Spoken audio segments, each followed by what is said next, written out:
Hello students, in this video we will discuss about the processes of recombinant DNA technology, and this is the second main part of your chapter, or you can say that this is the backbone of your chapter. अगर आपको ये चीज़ समझ में आ जाती है तो आपको पूरा चैप्टर ही क्लियर हो जाएगा, जो हम पहले कर चुके हैं वो भी और जो हम आगे करने जा रहे हैं वो भी। ठीक है जी। अब तक हमने इस चैप्टर की इंट्रोडक्शन से स्टार्ट किया था, हमने बायोटेक्नोलॉजी की डेफिनेशन समझी थी। उसके बाद हमने देखा था कि किस तरह से हम एक पर्टिकुलर पार्ट जो हमें जीन चाहिए होती है, डिज़ायर्ड जीन चाहिए होती है, उसे कैसे हम उसकी कटिंग करते हैं with the help of restriction enzymes. फिर उसे हम वेक्टर की भी कटिंग करते हैं, फिर उसमें इंट्रोड्यूस करवाते हैं। ठीक है जी। फिर उसके बाद उसको कैसे सेपरेट करते हैं by the gel electrophoresis method. And उसके बाद हमने क्लोनिंग वेक्टर्स के बारे में बहुत कुछ हमने जाना है। तो आज हम देखेंगे, ये सेकंड मेन पार्ट है, that is the processes of recombinant DNA technology. इसमें फर्स्ट स्टेप होता है आइसोलेशन ऑफ जीनोमिक डीएनए। ठीक है जी। जो आरडीएनए है, जो रिकॉम्बिनेंट डिज़ायर्ड जीन है, उसे बनाने के लिए कौन कौन से प्रोसेसेस का यूज़ होता है वो हम देख रहे हैं। सबसे पहले हमें आइसोलेट करना पड़ता है डीएनए। ठीक है, क्योंकि उसी डीएनए में हमें जीन मिलेगी। फिर उस डीएनए में से ही हमें जीन ऑफ इंटरेस्ट लेनी है। ठीक है, पहले तो हम एक पूरे जो जेनेटिक मटेरियल है उसमें से डीएनए लेंगे, आइसोलेट करेंगे डीएनए को। डीएनए में से फिर जीन ऑफ इंटरेस्ट को आइसोलेट करेंगे। फिर किसी सूटेबल वेक्टर की सिलेक्शन करेंगे, वो प्लाज्मिड हो सकता है, बैक्टीरियोफेज हो सकता है, या आर्टिफिशियल हमने इतने ज़्यादा वेक्टर्स बनाए हैं वो हो सकते हैं, जो कि उसे होस्ट तक लेके जाएगा। फिर हमारे पास जो आरडीएनए, डिज़ायर्ड जीन और वेहिकल डीएनए को हम प्लस करके हमारे पास रिकॉम्बिनेंट डीएनए बनता है। ठीक है, वेहिकल डीएनए मतलब जो हमारा वेक्टर होगा उसमें जब हम अपने डिज़ायर्ड जीन डालेंगे, ये आएगा फोर्थ स्टेप। और फिफ्थ आएगा उस रिकॉम्बिनेंट डीएनए को होस्ट में डालना। उसके बाद कल्चरिंग द होस्ट सेल, उसकी बहुत ज़्यादा कॉपीज़ बनाना। ठीक है जी। And extraction of the desired product. जब कॉपीज़ फिर आगे हम यूज़ करेंगे, उनको अलग अलग ऑर्गेनिजम्स में डालेंगे। ठीक है, उसके बाद जो हमारा डिज़ायर्ड प्रोडक्ट आएगा उसे एक्सट्रैक्ट करना। ये पूरे प्रोसेस है जिन्हें हम वन बाय वन समझेंगे। ठीक है, so that's why I said that this is the backbone of our chapter, because it's very necessary for you people to know all these steps. ठीक है, अगर आपको पता है कि क्या स्टेप्स हैं तो आप इजीली अपने चैप्टर को, अभी भी उस चैप्टर को बहुत अच्छे से समझ सकते हैं। ठीक है, सो स्टार्ट करते हैं फर्स्ट स्टेप से, दैट इज़ आइसोलेशन। आइसोलेशन मतलब समझते हैं आप, अलग करना। ठीक है, आइसोलेशन ऑफ जीनोमिक डीएनए किस तरह से, मान लीजिए ये हमारे पास एक सेल है, इसमें से जो जेनेटिक मटेरियल है वो हमें पता है कि वो जेनेटिक मटेरियल क्या होंगे, ये क्रोमोसोम्स होंगे ना। ठीक है, ये जो क्रोमोसोम पड़े हैं ये वाले, इनके पास ही कोडिंग है, ये हमें चाहिए। ओके, सो जीनोमिक डीएनए को आइसोलेट करने के लिए, उसे वहाँ से निकालने के लिए हमें क्या चाहिए होता है कि जो सेल मेम्ब्रेन है हम इसे ब्रेक करें। ठीक है, ये जो आपको सेल मेम्ब्रेन दिख रही है, इसे ब्रेक करना पड़ेगा। इसे ब्रेक करने के बाद न्यूक्लियस की जो मेम्ब्रेन है उसे ब्रेक करना पड़ेगा। ठीक है, उसके बाद ये जो जेनेटिक मटेरियल है तब हमें जाके ये मिलेगा। फाइन, चलिए अब हम ये समझते हैं कि ये सेल मेम्ब्रेन्स को हम किस तरह से ब्रेक कर सकते हैं। So cell breakage and release macromolecules along with the nucleic acids। अभी आपको बता रहे हैं कि एनिमल सेल की पहले एग्जांपल ले रहे हैं कि जो भी एनिमल सेल है जिसका हमें डीएनए चाहिए, डिज़ायर्ड, ये जो हमारा डिज़ायर्ड क्रोमोसोम आपको दिख रहा है ये हमें चाहिए। इसके लिए हमने क्या किया कि उस एनिमल सेल को हाइपरटोनिक सोल्यूशन में डाल दिया, जिसकी वजह से जो जितने भी डीएनए का जो पार्ट था वो रिलीज़ होना शुरू हो जाता है। ठीक है जी, उसमें हमारे पास जो molecule nucleus cell breakage start हो जाती है, और माइक्रो मॉलिक्यूल्स सिर्फ ऐसा नहीं ना है कि वो सिर्फ डीएनए इसको ही रिलीज़ करेगा, क्रोमोसोम्स को ही रिलीज़ करेगा। डीएनए के पास हिस्टोन्स होते हैं, प्रोटीन्स होते हैं और मैक्रो मॉलिक्यूल्स होते हैं, वो सारे ही इस सोल्यूशन में आपको मिल जाएंगे। ठीक है, जब सेल टूटेगा तो सारी चीज़ें आएंगी। ठीक है, वो डीएनए भी आएगा लेकिन उसके साथ और चीज़ें भी आ जाएंगी। अब हम कुछ और समझ लेते हैं पहले कि अगर तो हमें एनिमल सेल की जो सेल वॉल है वो ब्रेक करनी है तो हमें हाइपरटोनिक सोल्यूशन चाहिए। अगर हमें कोई प्लांट सेल है हमारे पास तो उसके लिए हाइपरटोनिक सोल्यूशन तो चाहिए, पर साथ में हमें उसकी जो सेल मेम्ब्रेन है उसको डाइजेस्ट करवाने के लिए सेलुलेज एंजाइम चाहिए होता है। बैक्टीरियल सेल है, मान लीजिए कोई बैक्टीरियल सेल हमें चाहिए हमारे पास है, उसकी अगर हमने सेल वॉल है तो उसके लिए हमें लाइजोजाइम चाहिए होता है। ठीक है जी, बैक्टीरियल जो सेल मेम्ब्रेन है उसको डाइजेस्ट करने के लिए। सोल्यूशन तीनों में हाइपरटोनिक चाहिए, तो आप ये याद रखेंगे कि प्लांट सेल के लिए हमें सेलुलेज एंजाइम चाहिए, बैक्टीरियल सेल के लिए हमें लाइसोजाइम एंजाइम चाहिए। उसी तरह से अगर कोई फंगल सेल है तो उसकी हमें पता है जो लेयर है आउटर लेयर वो काइटिन की बनी हुई थी, तो हमें काइटिनेज चाहिए। ठीक है, सोल्यूशन साथ में हाइपरटोनिक चाहिए। सारी बातें आप याद रखेंगे, ध्यान रखेंगे। उसके बाद हम आइसोलेट करते हैं जीनोमिक डीएनए को। ठीक है, चलिए मान लेते हैं कि सेल ब्रेकेज हो गई है। ठीक है जी, और जब उस ये सोल्यूशन है, वो सोल्यूशन में सिर्फ डीएनए तो अपने आप सेपरेट हो नहीं जाएगा। ठीक है जी, उसमें प्रोटीन्स भी हैं, अभी आरएनए भी हैं, पॉलीसेकेराइड्स भी हैं, लिपिड्स भी हैं और डीएनए भी है। हमारा डिजायर्ड पार्ट सिर्फ ये डीएनए है।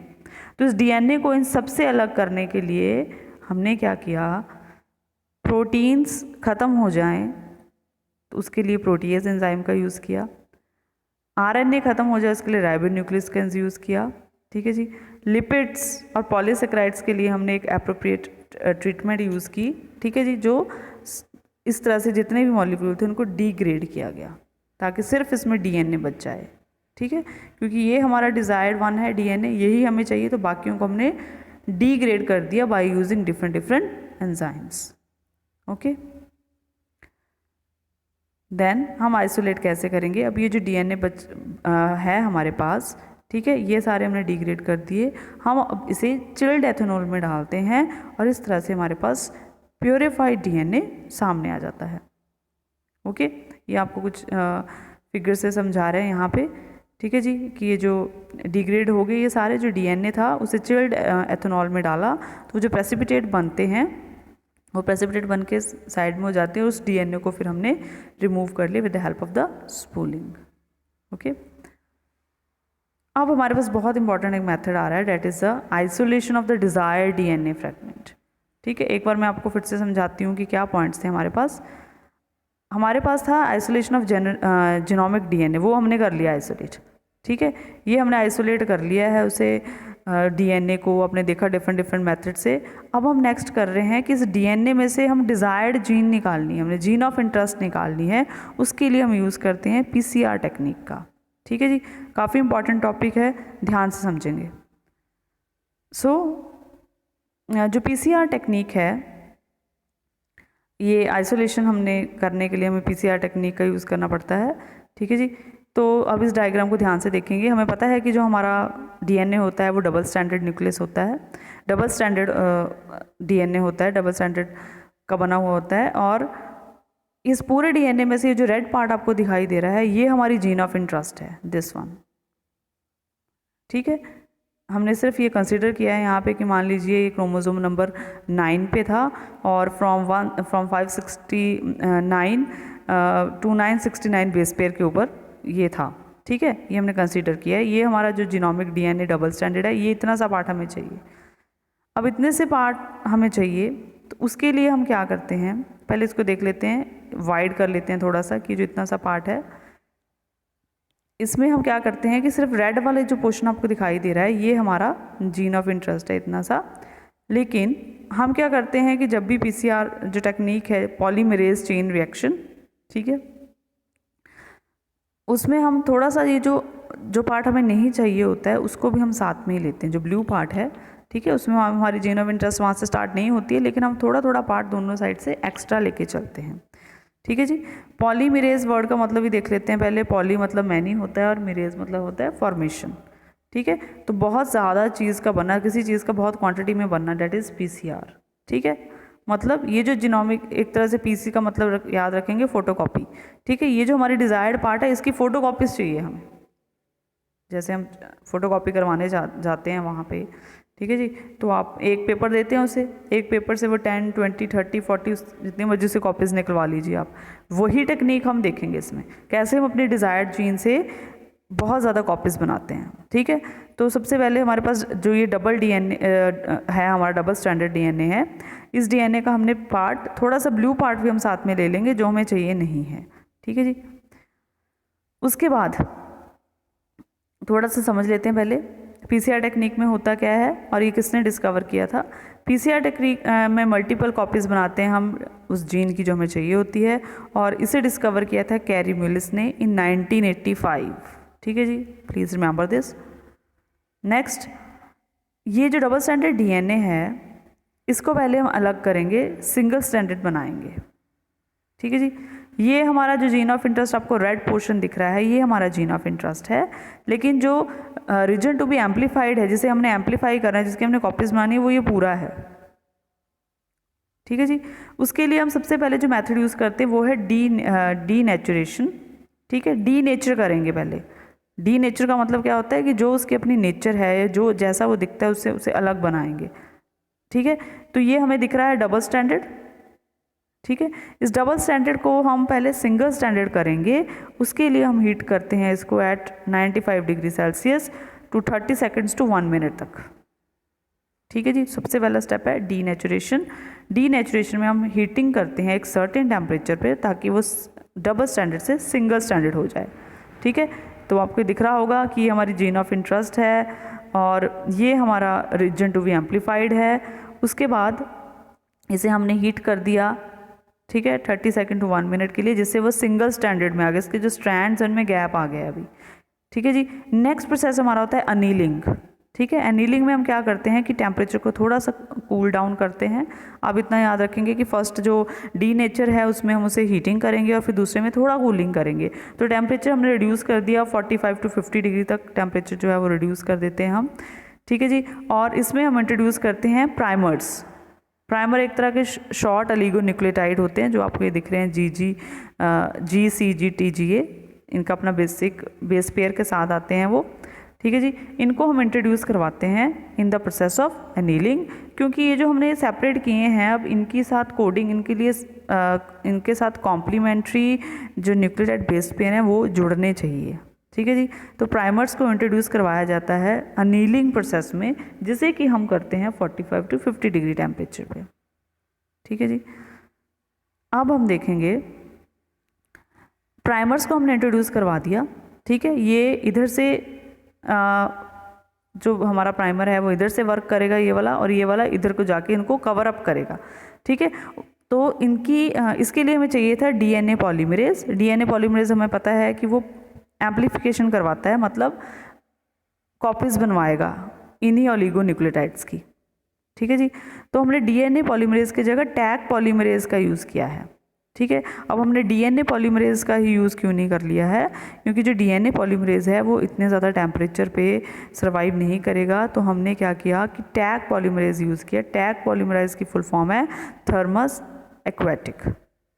ठीक है, ये एक तरह के बैक्टीरिया होते हैं जो थर्मोस्टेबल बैक्टीरिया होते हैं, उसमें से हमने एक एंजाइम लिया है टैग पॉलीमरेज, जो कि 40 टू 50 डिग्री सेल्सियस के टेम्परेचर में भी स्टेबल रहता है। सो इस टैग पॉलीमरेज की वजह के साथ, टैग पॉलीमरेज के साथ हमने कुछ डीऑक्सीन्यूक्लियोटाइड को इंट्रोड्यूस करवाया और साथ में कुछ Mg2 पॉजिटिव आयंस को भी इंट्रोड्यूस करवाया, ताकि इसकी कॉपीज बन सकें और इनके साथ कॉम्प्लीमेंट्री ये पूरा हो सके। ठीक है, यहाँ बीच में कॉपी बन सके, इसकी यहाँ पे और इसकी यहाँ पे कॉपी बन सके बीच में। ठीक है जी। तो उस कॉपिंग के लिए जो अनीलिंग प्रोसेस के बाद जो हमने डीएनए पॉलीमरेज, टैग पॉलीमरेज और डीऑक्सीन्यूक्लियोटाइड Mg2 पॉजिटिव को इंट्रोड्यूस करवाया, उस प्रोसेस को मैंने बोला है पॉलीमराइजेशन। ठीक है जी। यहाँ पे टेम्परेचर चाहिए 70 डिग्री सेल्सियस और इसे 1 मिनट तक हम इस चीज़ को करवाते हैं। और जब ये हो जाता है तो पॉलीमराइजेशन स्टार्ट हो जाती है। ठीक है, ये जो हमने ऑलिगोन्यूक्लियोटाइड जो हमने इंट्रोड्यूस करवाए थे, ये वाले ऑलिगोन्यूक्लियोटाइड जो इंट्रोड्यूस करवाए थे, वो डीएनए पॉलीमरेज की वजह से इन्होंने कॉम्प्लीमेंट्री पेयर बनाने शुरू कर दिए, और जैसी जीन ऊपर थी वैसे ही एक और बन गई। जैसी जीन यहाँ से हमने अलग किया था तो उन दोनों ने अपनी अपनी कॉपी बना दी। ठीक है जी।